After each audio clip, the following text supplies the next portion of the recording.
All right, welcome everyone. Today we're doing something a little different. Instead of a whole story, we're going to laser focus on one single incredibly powerful verse from the Zohar. It's just a few words, but wow, it packs a punch. It introduces this totally radical idea that the physical world around us, it's a direct mirror of what's going on inside of us spiritually. So here it is. And God saw the earth, and behold, it was corrupt.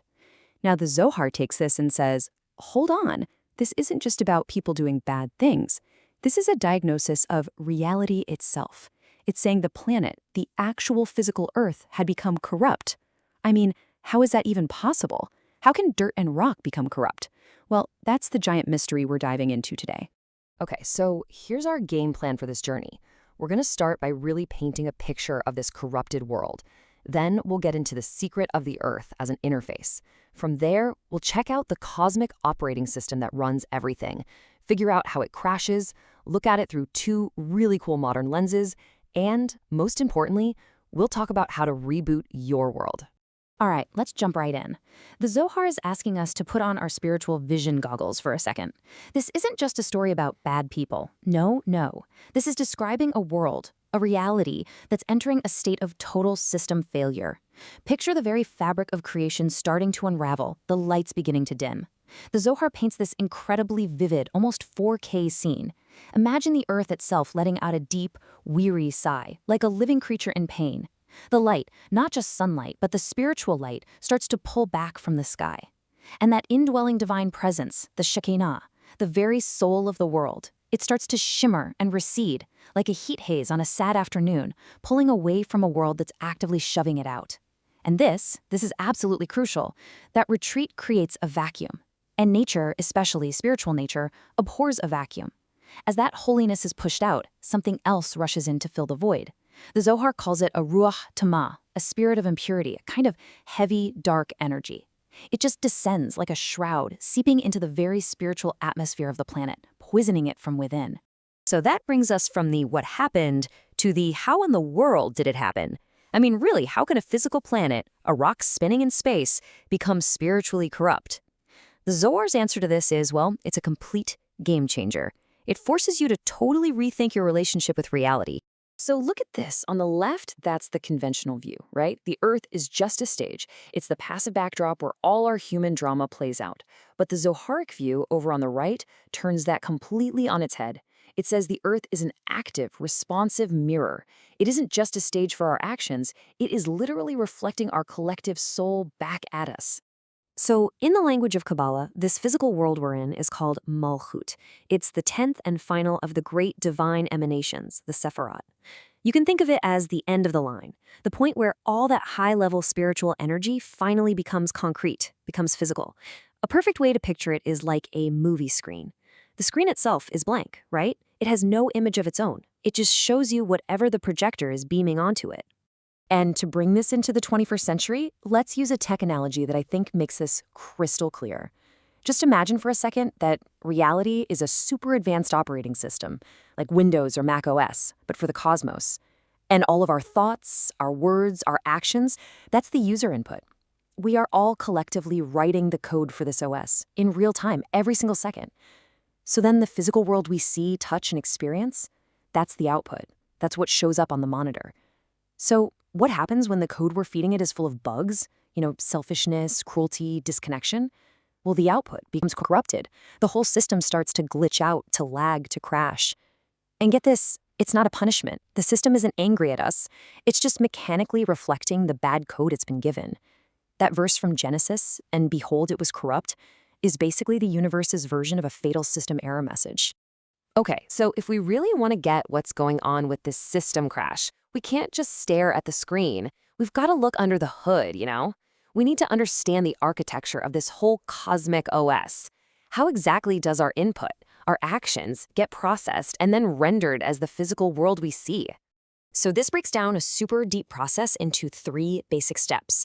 It all starts with us. That's step 1. Our actions, our consciousness, that's the input. Then that input gets transmitted through step 2, which is a spiritual channel called Yesod, meaning foundation. Think of Yesod like the universe's USB cable or its Wi-Fi signal. It's the pipeline that carries the data. And where does it carry it to? Step 3, Malchut, our physical world, the screen, which then takes that data and renders it as reality. And this is why what we do matters so much. When the Zohar says that all the worlds were created only for the sake of man, that isn't just some feel-good poetic line. It's a technical statement. It's cosmic engineering. It means we are the mainframes. We're the central processors in this whole system. And our choices, our code, can either stabilize and beautify all of creation, or, as we saw with the generation of the flood, it can corrupt the entire thing from top to bottom. So let's get into the nitty-gritty mechanics of this system crash. In this framework, a sin isn't just about breaking some moral rule. It's way more technical than that. It's a mechanical problem. A corrupt action is literally an act of displacement. It physically pushes one kind of energy out of a space and pulls a different kind in to replace it. And here you can see the two competing forces. On the left, you've got the Shekhinah, that indwelling divine presence. Her presence is the sign of a healthy, stable, beautiful system. But when our actions become corrupt, we are actively, mechanically pushing her out. We're displacing that holy energy. And, like we said, that creates a vacuum, which immediately gets filled by the force on the right, the Ruach Tumah, that spirit of impurity. This destructive energy literally moves in and occupies the real estate that holiness was forced to abandon.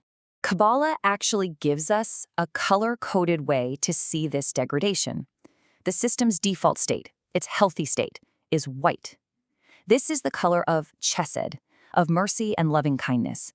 It's the pure, unfiltered light of the divine presence. Everything's running smoothly on a frequency of grace. But then, as that corrupt code starts to enter the system, the state shifts. It turns to red. This is the color of Gevurah, of strict judgment. The whole operating mode of reality changes from mercy to cause and effect, to harsh consequence. The world literally becomes a harder, more fiery, more difficult place to exist. And if that corruption just keeps going unchecked, the system degrades to its final critical state before a total system crash. Black, or really just darkened. And this isn't just another color. It's the absence of color, the absence of light. The connection is severed. The Shekinah is in total exile. And that destructive force, the Ruach Tumah, is now in charge. And the Zohar tells us this is exactly where the world was right before the flood. Now get this. This is an incredible detail. The Torah points out there were 10 generations from Adam to Noah. And in Kabbalah, the number 10 is never an accident. 10 corresponds to the 10 Sfirot, the entire system.